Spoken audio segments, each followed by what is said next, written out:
One Tech Mind.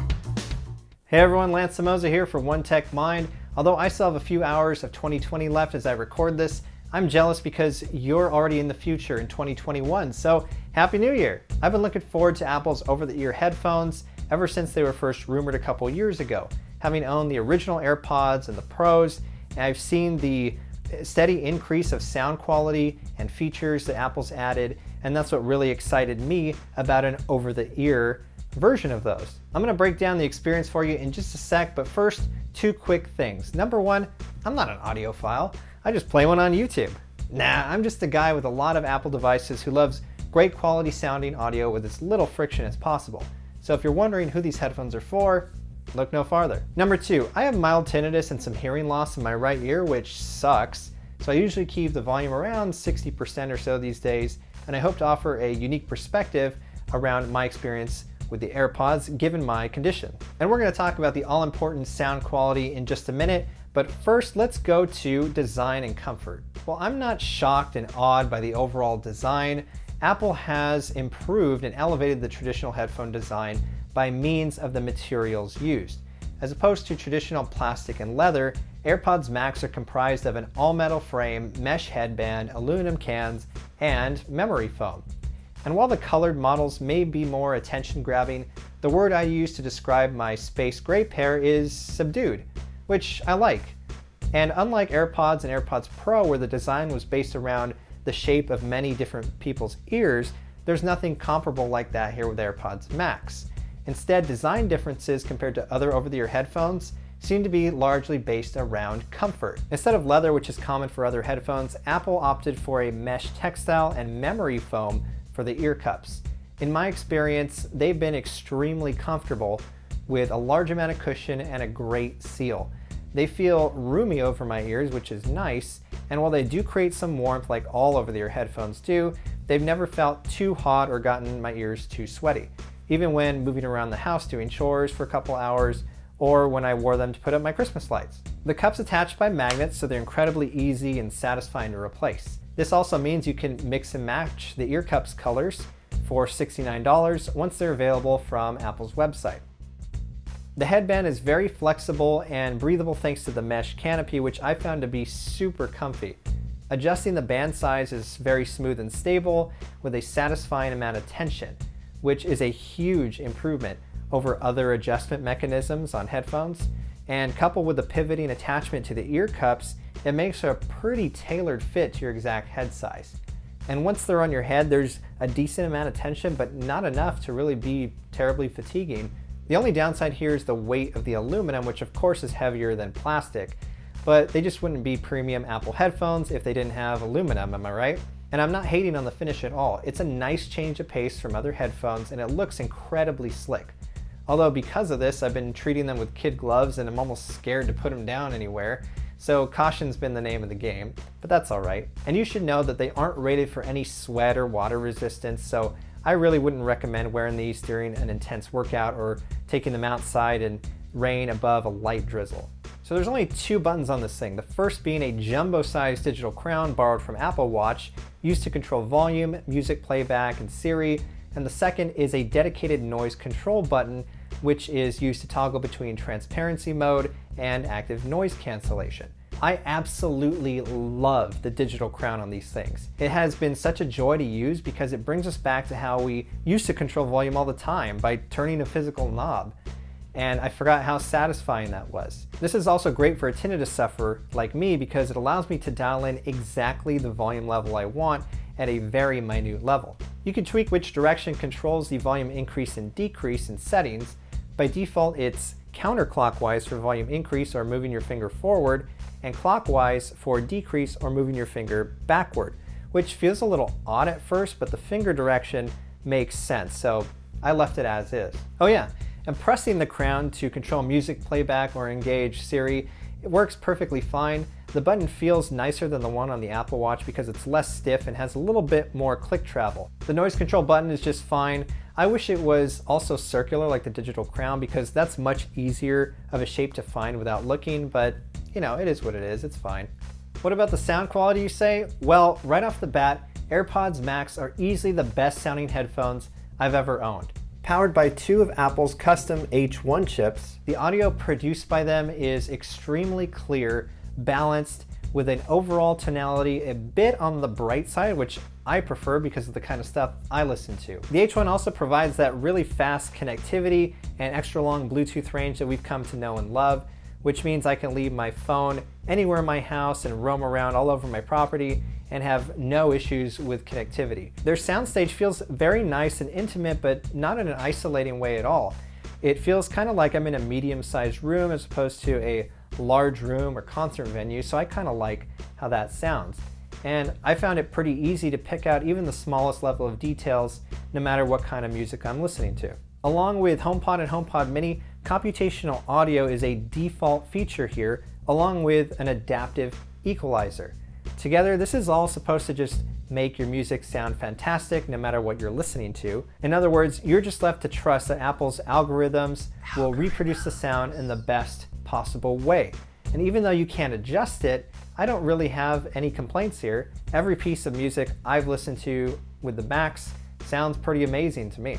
The bass scales really nicely with minimal distortion to complement those crisp mids and highs, and they definitely can bump, but I feel like the computational audio reels in the lows a bit so that they're not too overpowering.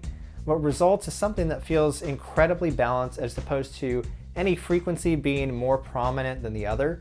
For me, this is nice, but of course it means you aren't in control of how the music sounds, a feature other over-the-ear headphones have at many different price points, lower, the same, and higher than AirPods Max. The balanced sound profile also means that I can listen to music for a couple hours without the audio itself being fatiguing to my ears or causing my tinnitus to spike, which has been amazing. So yeah, AirPods Max sound incredible, but $550 incredible? More on that in a minute. They also do spatial audio, which is a feature Apple introduced earlier this year for AirPods Pro. This feature uses sensors in your AirPods and your iOS device to dynamically adjust the surround sound as you move your head or your iPhone or iPad. It's incredibly trippy and it makes you feel as if you're almost in the movie or TV show you're watching. And as long as the app you're using to watch something on supports surround sound, that spatial audio feature should kick in automatically. I tested this out by watching a few things on my iPad Pro, in particular the Mandalorian Season 2 finale. And for those that have seen it, you know exactly what scene I'm talking about. And with spatial audio enabled, that episode in a particular scene was elevated to an even higher level and felt incredibly immersive. However, spatial audio only works on iOS right now, and I typically watch all my movies and TV shows on my Apple TV, so I probably am not going to get a ton of use out of spatial audio, but when I will use it on my iPad or iPhone, it's a really cool experience. AirPods Max performs active noise cancellation, or ANC, by using its 8 microphones to identify the noise around you and countering it with equal anti-noise. As for lockdown life, it cancels out the daily monotony very effectively as well. Water running while doing dishes? Canceled. Grinding coffee beans every morning? Canceled. HVAC system on? Go blow that hot air somewhere else, cause you're canceled. Now that's the kind of cancel culture I can get behind.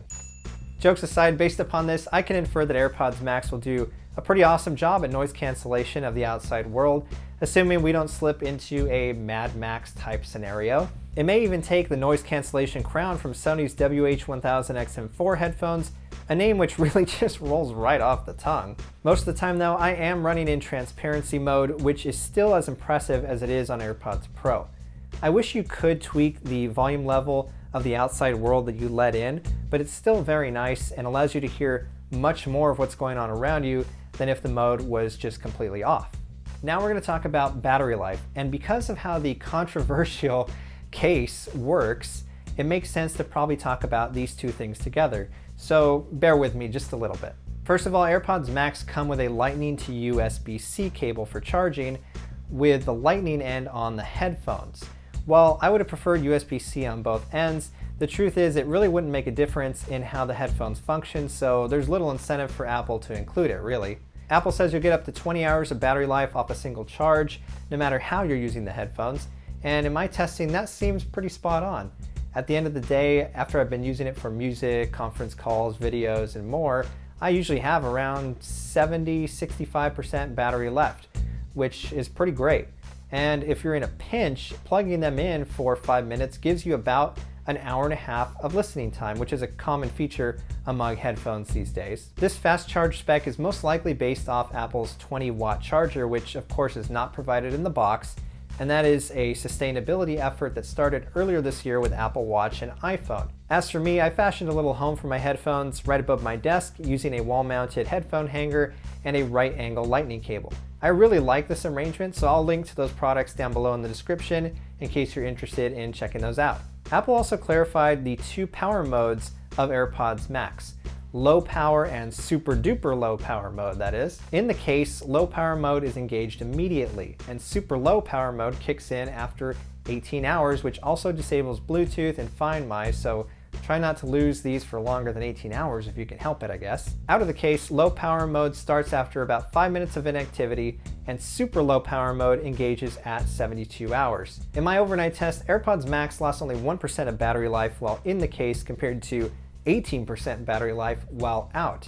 Now that sounds like a pretty large difference, but it doesn't matter to me since I'm stuck at home anyway. In other words, the standby time and battery life seem pretty great in any case. Speaking of which, let's talk about the most controversial part of AirPods Max. Aside from price, that's this guy, the case. First of all, a few quick points. Number 1, it's incredibly thin and offers minimal protection for the speakers and ear cups. Number 2, it does serve that functional purpose of getting the headphones into that super duper low power mode as quickly as possible. Number 3, it's made of this really weird material that's also found on the Magic and Smart keyboards for the iPads that is known to wrinkle over time. Honestly, this has to be the worst material Apple's using these days. It just kind of irks me. I would have preferred leather here at least. And number 4, when you take the AirPods out of the case, the aluminum cans kind of click together, causing me to have a mini panic attack every single time. But the truth is, you never have to use this case if you don't really want to, unlike the case that comes with AirPods and AirPods Pro.